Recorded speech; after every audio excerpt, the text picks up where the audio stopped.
24 বছর থেকে একটা ধৈর্য ধারণ মাদ্রাসা চলছে ভবানীপুর গোপলা মাদ্রাসায়। এই মাদ্রাসায় এখন 7টা শিক্ষক লাগবে।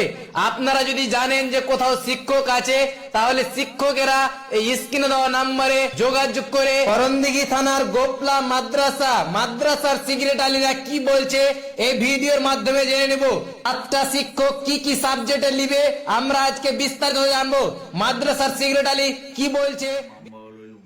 মালিকিয়াতুল খোদা, এখানে আমাদের 7জন শিক্ষকের প্রয়োজন।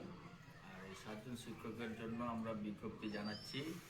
এই 7জন শিক্ষকের মধ্যে 2জন কারি সাহেব থাকবেন, 3জন আমরা আবাসিক শিক্ষক নেব, আর 1জন অনাবাসিক মৌলভী সাহেব।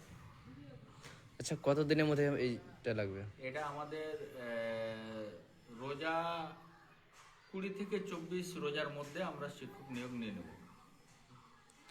7 জন লাগবে। 7 জন লাগবে। আপনার নাম? আমার নাম মোহাম্মদ তাজামুল হক। আপনি কোন দায়িত্বে রয়েছেন? আমি এখানকার সম্পাদক, এই মাদ্রাসার সম্পাদক। এটা কোন জেলার মধ্যে? উত্তর দিনাজপুর, করণদিঘি থানা, গোপলা গ্রাম, পোস্ট মহেশপুর। এই মাদ্রাসা স্থাপিত হয়েছে 2002। আচ্ছা আচ্ছা, এখানে মাস্টারগুলো যেগুলো ছিল আগে থেকে ওগুলো চেঞ্জ করে এখন নতুন করে ভরবেন? এখন নতুন করে করবো, যেগুলো আগে ছিল এগুলো বাদ দিয়ে পুনরায় নতুন করে আমার মাস্টার আমরা নিয়োগ করবো। আপনার নাম? আমার নাম মৌলানা আলী সুলেমান। আপনি কোন দায়িত্বে রয়েছেন? আমি মাদ্রাসা নাজিম হিসাবে রয়েছি।